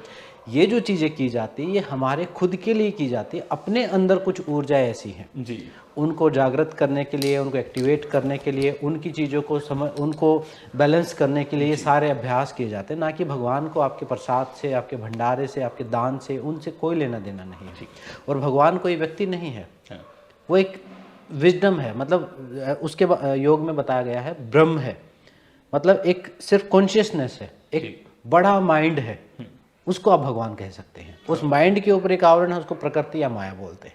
मतलब उस माइंड में, माइंड है, स्टिल माइंड है। भगवान है या नहीं है? है। ओके। लेकिन जिस रूप में हम समझते हैं उस रूप में नहीं है, उस रूप में नहीं है। हमारे अंदर ही है, हम खुद ही हैं, हम खुद ही भगवान हैं, हम खुद ही भगवान, खुद के भगवान हैं। हाँ, हम खुद ही हैं। ओके। मतलब हम खुद ही हैं भगवान, जो खुद को भूल चुके माया की वजह से, और दूसरों में ढूंढते हैं या बाहर ढूंढते हैं। ओके। हाँ, वो छोटे बच्चों का समझाने का तरीका, जैसे नर्सरी क्लास में बच्चों को कोई भी कॉन्सेप्ट समझाना है तो उसको पिक्चर्स के थ्रू समझाया जाएगा, तो हमें मूर्तियों के थ्रू समझाया जा रहा है। वही रूल्स रेगुलेशन समझाने हैं तो रंग बिरंगी किताबें दी जाती हैं, तो वही कथा कहानियों के द्वारा हमें वो पूरा कॉन्सेप्ट समझाया जाता है हमारे धर्मशास्त्रों में। ओके जी। तो आपके हिसाब से ये सही है या नहीं? सही है, सही है। क्योंकि योग में साधक जो हैं डिफरेंट टाइप के हैं। हाँ कुछ बिगनर हैं, उनको कथा कहानियों द्वारा समझाना पड़ेगा, उनको भगवान के रूप दिखाने पड़ेंगे, डराना पड़ेगा, उनके लिए मंदिर बनाने पड़ेंगे, रिचुअल्स बनाने पड़ेंगे। वो बिगनर मृदु साधक उनको योग में कहा है, ठीक है, उनके लिए वो कॉन्सेप्ट दिया हुआ है। फिर कुछ जो समझदार हैं उनके लिए ज्ञान का कॉन्सेप्ट दिया है कि वो जैसे महात्मा बुद्ध की ये भी नहीं, ये भी नहीं, ये क्या किया, तो ये चीज़ किससे बनी, मैं कहाँ से बना, वो खुद को एनालाइज करते करते उसको बोलते हैं ज्ञान योग। ये सब जो चीज़ें बाहर होती हैं इनको बोलते हैं कर्म कांड। और जो खुद को जानने के लिए जो नॉलेज एनालिटिक्स यूज करते हैं कि ये कहाँ से आया, मैं कहाँ से आया, ये सेल कहाँ से आया, ऐसे करके वो ज्ञान योग है, वो खुद तक पहुँचने का। कुछ हठ योग है, बहुत सारे विधि हमारे ऋषियों ने बताई ताकि हर व्यक्ति उस यूनिवर्सल कॉन्सेप्ट को समझ सके। अगर एक ही कॉन्सेप्ट हुआ तो हर व्यक्ति नहीं कैप्चर कर पाएगा। अब अनपढ़ आदमी थोड़ा समझ पाएगा। अब आप जैसे समझदार आदमी मान लो आप चीज़ों को मैथमेटिक्स की तरह समझते हैं मैथमेटिक्स की तरह समझते हैं, तो आपके लिए फिर ज्ञान योग आपको फिर लॉजिक से समझाना पड़ेगा, कुछ इमोशन से उनको भक्ति से समझाना पड़ेगा, मतलब जिसको जैसे समझाया जाए वैसे वो समझ। वो डिफरेंट टाइप के योग भी डिफरेंट टाइप के हैं, भक्ति योग, कर्म योग। मतलब हरदीप जी, मैं आपसे एक क्वेश्चन पूछना चाहूँगा कि समाज में योग और मेडिटेशन के प्रति कुछ मिसकंसेप्शन है, कुछ अलग बातें चलती हैं, कोई कहाँ बताता है, जैसे चाय की टपरी पे गलत तरह सुन के वो सब रहता है। तो आपको क्या लगता है कि आप कुछ मेरे को उसके बारे में 4 ऐसी कुछ बातें बताना चाहें जो मिसकंसेप्शन अभी भी हमारी सोसाइटी में चल रही है योग और मेडिटेशन को लेके? सबसे पहला मिसकंसेप्शन तो यही है कि लोगों को लगता है कि योग करने के लिए योग आना जरूरी है, जबकि ये सीखने की चीज़ है। मेरे पास कॉल आते हैं, लोग कहते हैं कि हमसे तो ये आसन नहीं होते, तो सर हम क्या करें? मैंने कहा सीखो, फिर लर्निंग प्रोसेस है योग। और योग में जो हम कई लोगों को देख के, इंस्टाग्राम देख के, यूट्यूब देख के उनको लगता है कि ये बहुत सिर के ऊपर खड़े हो जाना, हाथों पर खड़े हो जाना यही योग है। ये मिसकंसेप्शन है, तो योग नहीं है। ये एक परफॉर्मेंस है, ये एक शोकेस है, एक लोगों को अट्रैक्ट करने के लिए एक चीज़ है। वो एडवांस आसनों का भी प्रोसीजर है, वो as a game, as a performance use करे जा सकते हैं, ठीक है। हठ योग में है इनका भी प्रावधान, लेकिन जो एक नॉर्मल आदमी को चाहिए, जो अपने लाइफस्टाइल को मेंटेन करने के लिए, अपने वेट को मैनेज करने के लिए, अपनी बीमारियों को मैनेज करने के लिए, वो सारी ऐसी एक्सरसाइज हैं पहली ही क्लास में इंसान कर सकता है। उसके लिए पहले कोई एक्सपीरियंस होने की ज़रूरत ही नहीं है। वही श्वास लेने, वही छोटी मोटी क्रियाएं हैं, उनसे ही बेनिफिट होता है। तो पहली चीज़, पहला मिसकंसेप्शन तो यही हो गया कि आपको पहले योग आना चाहिए योग करने के लिए। आप बिल्कुल जीरो हो तो आप ज्वाइन करें, आप करें, और करते करते आप सीख जाएंगे। एक दिन ऐसा भी आएगा कि आप एडवांस भी कर पाएंगे। तो एक स्किल है, ये धीरे धीरे अभ्यास से आती है। दूसरा मिसकंसेप्शन ये है कि आजकल ये भी चलता है कि योग को जोड़ा जाता है कि मेरे पास भी कॉल आते हैं जैसे कि सर कितने दिन में कितना वजन कम हो जाएगा। योग ऐसा नहीं है, योग एक लाइफस्टाइल है। वजन का सीधा लेना देना आपके खान पान से है, ठीक है। 1 घंटा आपने योग किया तो 23 घंटे कैसा है जीवन आपका जी, वो डिपेंड करता है। आप वो मैटर करेगा आपके वजन के लिए, आपके हेल्थ के लिए। तो योग से वजन कम नहीं होता है? योग से वजन कम होता है अगर आप बाकी दिन भी संयमित रहो तो कंटिन्यूटी मदद करता है, मदद करता है। ना कि कोई ऐसा है कि कोई एक आसन कर लेंगे या कुछ कर लेंगे, जैसे आजकल यूट्यूब में भी बड़ा अपने आप को पब्लिसिटी के लिए यूज करते हैं। नहीं, कहते 10 दिन में बेली फैट कम करें। ऐसा कहते हैं सर कि मतलब ऐसे, मतलब पेट अंदर बाहर करने से, कपालभाति करने से, उससे क्या होता है, वो इनडायरेक्ट इफेक्ट है। उससे कपालभाति करने से आपके इंटरनल ऑर्गन्स एक्टिवेट हो जाते हैं, ठीक है। एक योग में इसको जठर अग्नि कहते हैं आयुर्वेद में, यानी पेट का थर्मोजेनिक इफेक्ट बढ़ जाता है। डाइजेशन ठीक हो जाएगा। तो डाइजेशन ठीक होगा तो जो आप खाएंगे वो एनर्जी में कन्वर्ट होगा, फैट में कन्वर्ट नहीं होगा। इनडायरेक्ट इफेक्ट है। लेकिन अगर कपालभाति आप करते रहे और खूब सारी कैलोरीज भर के जंक खाते रहे तो वो फिर वजन को बढ़ा देगा, कम नहीं करेगा। कपालभाति बढ़ा देगा, क्योंकि वो तो उसको भी हजम करेगा फिर। वो भी शरीर में अभी तो क्या है कि वो नहीं डाइजेस्ट हो रहा तो वेस्ट निकल जाता है, ठीक है। लेकिन फिर वो कपालभाति उस पिज्जा को भी हजम करेगा तो फिर वो नुकसान ज़्यादा करेगा। तो योग, इसलिए योग में पहले मित आहार का कॉन्सेप्ट आता है। पहले समझना बहुत जरूरी है समझना जरूरी है। और ये जो थोड़ा सा मार्केटिंग के लिए, पब्लिसिटी के लिए जो चीज़ें यूज की जाती है उनको थोड़ा सा समझना है। इनके पीछे एक साइंस है। ऐसा नहीं है कि इतने कोई भी ये भी नहीं कह सकता कि इतने दिन में कैंसर ठीक हो जाएगा। नहीं, कैंसर मदद करता है, असिस्टेंस, हाँ सिस्टम है। आप मेडिसिन भी लेते रहो, योग भी करते रहो, जल्दी ठीक होगा। धीरे धीरे मेडिसिन भी छूट जाए, आप धीरे धीरे हो सकता है पूरी तरह क्योर भी हो जाओ बहुत सारी बीमारियों में। लेकिन अगर आप सोचें कि आज मैंने कपालभाति कर लिया, आज से दवाइयाँ बंद, वो एकदम मिसकंसेप्शन है, वो ऐसा नहीं करना चाहिए। ठीक है, एक लास्ट मिसकंसेप्शन जो आप दूर करना चाहिए। लास्ट मिसकंसेप्शन ये है जो मेडिटेशन के बारे में, कि लोग कहते कि सर हम ध्यान करना तो चाहते हैं, हमारा ध्यान लगता नहीं है। ये ठीक वैसी ही बात है कि हम मैराथन दौड़ना तो चाहते हैं लेकिन आज दौड़ नहीं पा रहे हैं। पहले दिन नहीं दौड़ सकते आप जी। पहले दिन आप 100 मीटर दौड़ेंगे, फिर 500 मीटर दौड़ेंगे, धीरे धीरे 2-4 महीने में आप 2-4 किलोमीटर तक पहुंचेंगे। फिर धीरे धीरे 1-2 साल की ट्रेनिंग के बाद आप मैराथन भी दौड़ लेंगे, है ना। ठीक ऐसे ही मेंटल ट्रेनिंग है, जो मेडिटेशन जो है मेंटल एक स्किल है, अपने आप को शांत करना एक स्किल है, ठीक है। वो प्राकृतिक नहीं है, उसको ट्रेन करना पड़ेगा। जैसे पहले दिन आप जिम में गए तो आपको 5 किलो का डंबल ही भारी लगता है, बिल्कुल। फिर आप करते हैं एक्सरसाइज, डेडलिफ्ट करते हैं या कोई भी एक्सरसाइज करते हैं, तो आप धीरे धीरे उससे फेमिलियर होते हैं, उतनी स्ट्रेंथ आ जाती है, फिर आपके लिए आसान हो जाता है। और आप देखो पहले दिन ही कि लोग 200 किलो वजन उठा रहे हैं और आप भी 200 उठा लो कि मेरे से तो नहीं उठ रहा, मैं कल से जिम नहीं करूँगा। तो ये कॉन्सेप्ट, ये भी मिसकंसेप्शन है कि ये चीज़ें धीरे धीरे करने की। हर चीज़ का एक समय होता है, उस समय के अनुसार ही सब कुछ होगा। समय भी होता है, लिमिटेशंस भी होती हैं। और योग तो खासकर एक पूरे दिन करने की चीज है। अभ्यास 1 घंटे होता है, उसके यम नियम, सत्य, अहिंसा, अस्तेय, ब्रह्मचर्य, परिग्रह, शौच, संतोष, तप, स्वाध्याय, ये यम नियम पूरा दिन डिसिप्लिन, एक मेंटल डिसिप्लिन फॉलो करना है, लाइफस्टाइल है। यही मेरा अगला क्वेश्चन था आपसे, ये एक लाइफस्टाइल है जी। ये कोई ऐसा नहीं कि 1 घंटा किया अब आप पूरे दिन कुछ करें। हो गया। योग के सारे अंगों को सीखें। जैसा आपने कहा कि जी अभी योगा कर लिया तो नीचे जाके सुट्टा मार रहे हैं, हाँ फिर नीचे सुट्टा मार रहे हैं, तो वो चीज़ तो फिर काम कैसे करेगी। बिल्कुल। योग क्या है, योग बाकी पब्लिक से भी मेरी सलाह ये है कि अगर योग कर रहे हैं तो उसके बाकी के अंगों पर भी खुद को एजुकेट करें। मतलब मान लो मेरे से कोई सीख रहा है, ठीक है, मैंने ट्रेनिंग तो दे दी 1 घंटा, बाकी भी उससे संबंधित जो उसके यम है, नियम है, सोशल डिसिप्लिन, सेल्फ डिसिप्लिन, एक मेंटल डिसिप्लिन है योग मुख्य है। आसन तो एक पार्ट है जी, और शरीर तो सिर्फ 10% बताया है, वो तो ठीक हो जाएगा जी।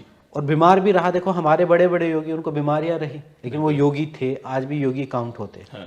मतलब योग शरीर को ठीक करता है, ये एक साइड इफेक्ट आप बोल सकते हैं, एक साइड का इफेक्ट है, लेकिन मेन जो है वो अंदर से जो अपने मन के साथ, आत्मा के साथ, बुद्धि के साथ जो किया जाता है वो सिस्टम योग है। हमारी अंतरात्मा को जी सही करता है। जी सही करता, मतलब मुक्त करता है। ओके, एक क्वेश्चन मेरा आपसे ये है कि जैसे कि अभी यंगस्टर्स के लिए जो ये क्वेश्चन रहेगा कि यंग जनरेशन के लिए, उनको लगता है कि योगा करना है, मेडिटेशन करना है एक बहुत बड़ा टास्क है, फोर्सफुली वाला टास्क है, कि थोड़ी देर भी कहीं वो बैठ नहीं सकते, चंचल मन होता है बच्चों का कि हम बहुत चंचल है, हमें ये उठाना है, वो करना है, एकदम से भागम दौड़ी। क्या ये टास्क है, ये उनकी जिंदगी का एक मतलब दिनचर्या के ही प्रोसेस है या ये लाइफस्टाइल है, क्या है, मैं जानना चाहूँगा। ये एक लाइफस्टाइल है जो अडॉप्ट करने में थोड़ा समय लगता है। पहले तो इसको समझना होता है, फिर अडॉप्ट किया जाता है। फिर आप नहीं बैठ सकते, जैसे आपने कहा कि नहीं बैठ सकते, कोई बात नहीं, मत बैठिए। आप खाना खा रहे हैं, उसको माइंडफुली खाइए। खाने के टाइम आप एक चीज़ कीजिए, छोटी छोटी, हाँ अपने लाइफ में ऐड कीजिए उस एलिमेंट को, यौगिक एलिमेंट को, मतलब अपने ध्यान को जोड़िए। आप चल रहे हैं, चलने में ध्यान दीजिए। आप गेम खेल रहे हैं, कोई बात नहीं, आप लैपटॉप में गेम खेल रहे हैं, कंप्यूटर में गेम खेल रहे हैं, आप गेम खेलने में ही पूरा इन्वॉल्वमेंट रखिए। स्टडी कर रहे हैं, स्टडी में इन्वॉल्व, वो तो आप योग कर रहे हैं, है ना। हाँ, तो एक मेंटल ट्रेनिंग है और स्किल के साथ धीरे धीरे अभ्यास के साथ आती है। ये योग है, ये मेडिटेशन है? योग और मेडिटेशन एक ही है, वो ये पार्ट है उसका, वो उसी का पार्ट। अगर आप ध्यान कर रहे हैं, मान लो आप, जैसे आपने बताया, आप मेडिटेशन करते रोज जी, और आप आसन नहीं करते हैं, एक्सरसाइज, सूर्य नमस्कार नहीं करते, तो भी आप योग कर रहे हैं। यानी खुद से जुड़ने की कोशिश जो व्यक्ति कर रहा है किसी भी माध्यम से, कुछ लोग भक्ति से कर रहे हैं तो भी योग कर रहे हैं, लेकिन जो योगा है, जिसको हम योगा कहें मॉडर्न जमाने का, वो फिजिकल हेल्थ से ज़्यादा कनेक्ट है मॉडर्न जमाने का। हाँ, और जिनका ध्यान नहीं लग पाता, या जो बहुत, कई बार ऐसा होता है कि ये भी एक थोड़ा सा समझने की चीज़ है। हम इंटरनेट पर पढ़ लेते कि मेडिटेशन करने से ये बेनिफिट, इतनी सिद्धियां प्राप्त हो जाती, थर्ड आई एक्टिवेट हो जाता, ये हो जाता, कुछ कुछ पढ़ लेते हैं। वो हायर स्टेज है। शुरुआत आपको शरीर से करनी पड़ेगी। पहले शरीर को ठीक करो, फिर अपने प्राण को ठीक करो, फिर मन को एक डिसिप्लिन में लेके आओ। अब ऐसा समझिए, एक उदाहरण मैं आपको देता हूँ कि मान लीजिए आपके ब्रेन में 1000 वॉट बिजली है, ठीक है। अभी क्या है, अभी अनडिसिप्लिन्ड माइंड है, ठीक है। तो ये 1000 वॉट जो बिजली है वो 10 दिशाओं में जा रही है। मतलब आप वो काम भी कर रहे हो, कुछ और भी सोच रहे हो, कुछ और भी इसके बाद क्या करना है, पास्ट फ्यूचर में भी बहुत सारी एनर्जी आपकी चली गई है। तो जो मेन काम है उसको सिर्फ 100 वॉट मिल रही है। ठीक है, तो उसकी वजह से क्या हो रहा है, वो जो प्रोडक्टिविटी है, वो जो क्रिएटिविटी है, वो ढंग से नहीं हो पा रही है। तो जो क्वालिटी ऑफ लाइफ है जी, वो एक बहुत ही पुअर हो गया है, क्योंकि पूरी ऊर्जा नहीं जा रही है। लेकिन योग क्या करता है, योग धीरे धीरे आपको उन सारी चीज़ों से डिस्कनेक्ट हो करके एक चीज़ से कनेक्ट करना सिखाता है। जैसे मैं अभी आपसे बात कर रहा हूँ तो बाकी मेरे चारों तरफ आप मुझे दिख रहे हैं, बाकी अंधकार दिख रहा है मुझे, बिल्कुल एकदम फोकस हो गया। तो हाँ, तो वो चीज़ जैसे DSLR में होता है, बैकग्राउंड ब्लर हो गया, मेन सब्जेक्ट एकदम से हाईलाइट हो जाता है। तो वो स्किल माइंड की योग सिखाता है, और वो करेंगे तो प्रोडक्टिविटी बढ़ेगी, और जो लाइफ है उसकी क्वालिटी ऑफ लाइफ जो है वो बढ़ जाएगा। एकदम से जो हम जीवन को एक्सपीरियंस कर रहे हैं अभी, फ्लक्चुएशंस की तरह, दुख की तरह, परेशानियों की तरह, हर बुरी से बुरी सिचुएशन में भी हम कुछ लर्न कर लेंगे, उससे भी कुछ ना कुछ सीख लेंगे, क्योंकि हमने 100% अपना दिया। और उसकी जो क्वालिटी होगी, मान लो एक व्यक्ति पेंटिंग बना रहा है, 100 वॉट माइंड के साथ जो पेंटिंग बनाएगा वो एक नॉर्मल पेंटिंग होगी। लेकिन जब जो क्रिएटर अपनी पूरी चेतना लगा देगा वहाँ पर, वो जो पेंटिंग होगी वो यूनिक होगी, वो मास्टरपीस बनाएगा। फिर जो सॉफ्टवेयर डेवलप कर देगा एक ध्यान करने वाला, वो एक आम सॉफ्टवेयर डेवलपर नहीं कर पाएगा। हरदीप जी, मैं आपसे पूछना चाहूँगा कि योगा किस एज में स्टार्ट करना चाहिए, या और उसको अपनी लाइफ में किस तरीके से इन्वॉल्व करना चाहिए, जो मेरे आप ऑडियंस को बताना चाहें?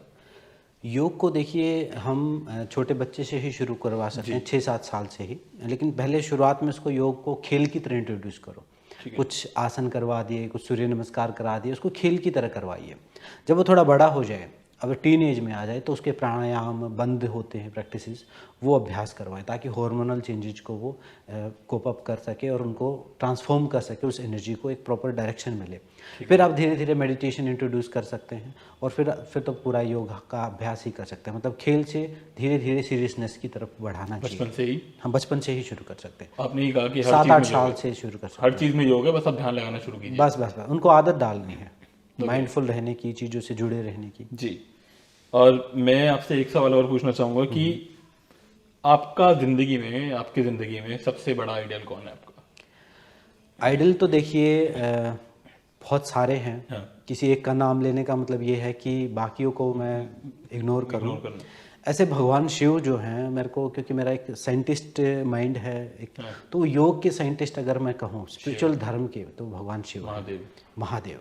और बाकी हमारे जितने भी ऋषि मुनि हुए हैं, मैंने बहुत सारे ऋषि मुनियों से बहुत कुछ सीखा है। फिर भी कोई एक आदमी का मैं नाम लेना चाहूँ तो एक पंडित श्री राम शर्मा आचार्य करके हैं।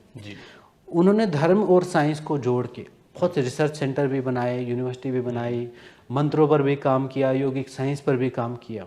तो वो मेरे आइडल हैं।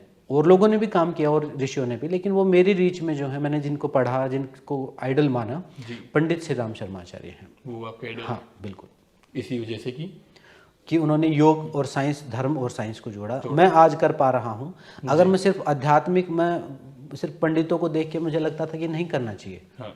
लेकिन उन्होंने वो, जैसे अभी हम समझें कि उस कूलनेस को जोड़ दिया, कि मॉडर्न आधुनिक युग को एक साइंटिफिक अप्रोच दी है साइंस, खांचे में बिठा के। हाँ, कि मंत्र भी आप कर रहे हो तो आपके ब्रेन में कुछ चेंजेज हो रहे हैं, कुछ केमिकल चेंज हो रहे हैं। उन्होंने मशीन बनाई, उन्होंने रिसर्च सेंटर बनाया, उन्होंने किताबें लिखी, और हर व्यक्ति तक पहुंचाए, बिल्कुल अपने पूरे जीवन को लगा दिया सरल भाषा में। हाँ, सबको समझ आए कि योग की समझ में एग्जैक्टली होता क्या है। बिल्कुल।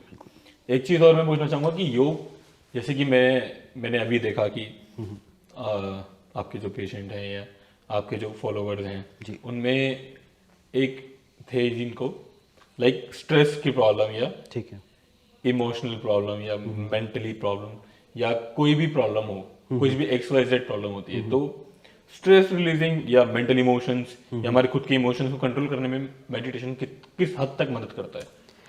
मेडिटेशन अगर सिर्फ कंट्रोल करने की बात कहें तो हमें लगता है कि ये स्ट्रेस है और ये मेडिटेशन है, इसको कंट्रोल कर लेगा। Okay. हमें स्ट्रेस को कंट्रोल नहीं करना, हमें स्ट्रेस को समझना है किस वजह से, कि किस वजह से है।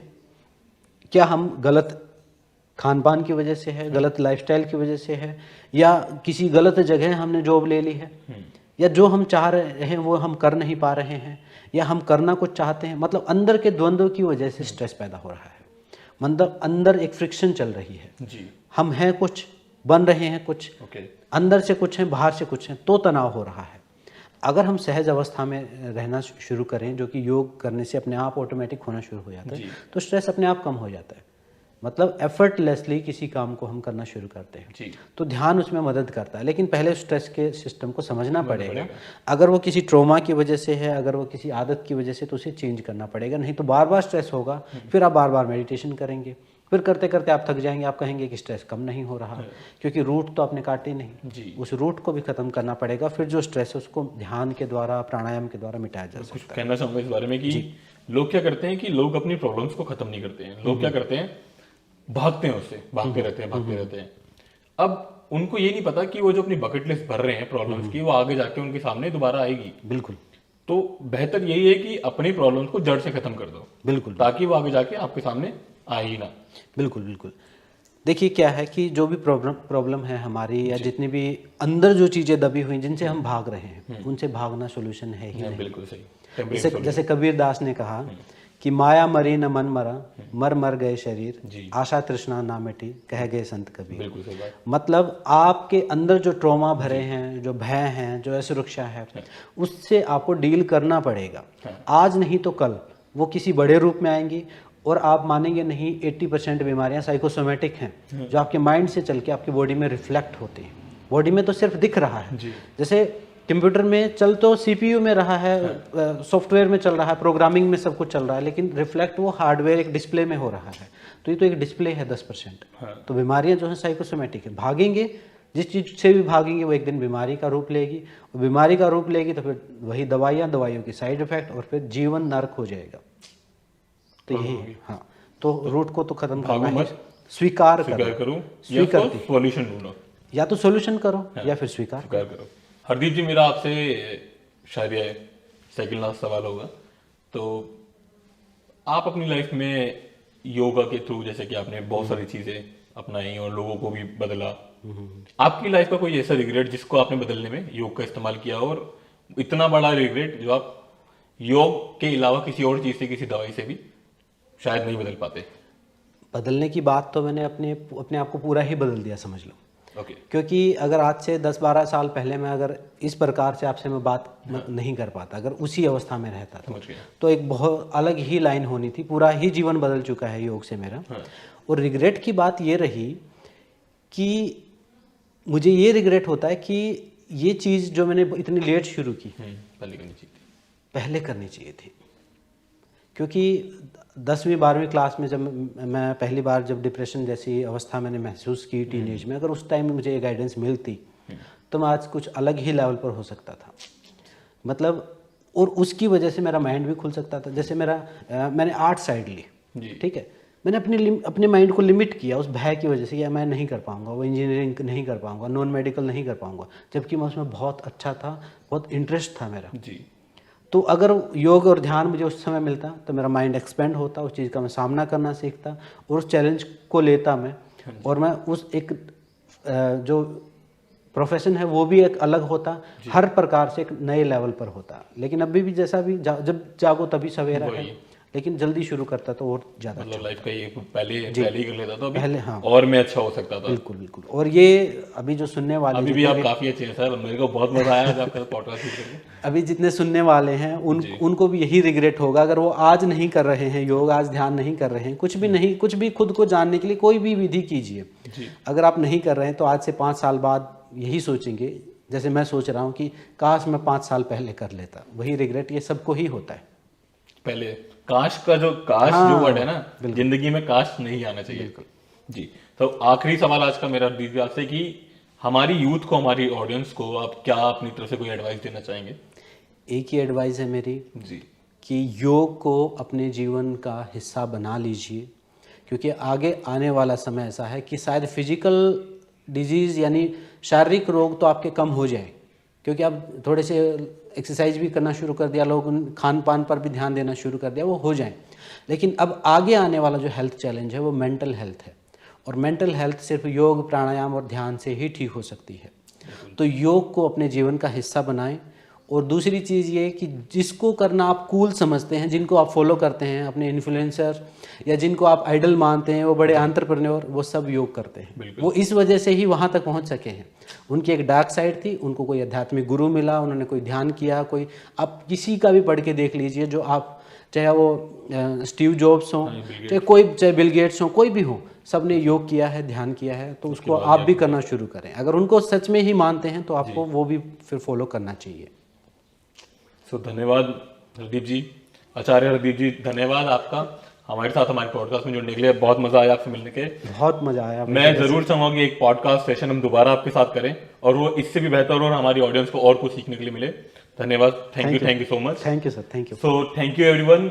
आज का पॉडकास्ट हम यहीं पे खत्म करते हैं। अगर आपको हमारा पॉडकास्ट अच्छा लगा, हमारा ये एपिसोड अच्छा लगा, तो हमारे को लाइक, सब्सक्राइब और कमेंट करना ना भूलें। तो थैंक यू, गुड बाय।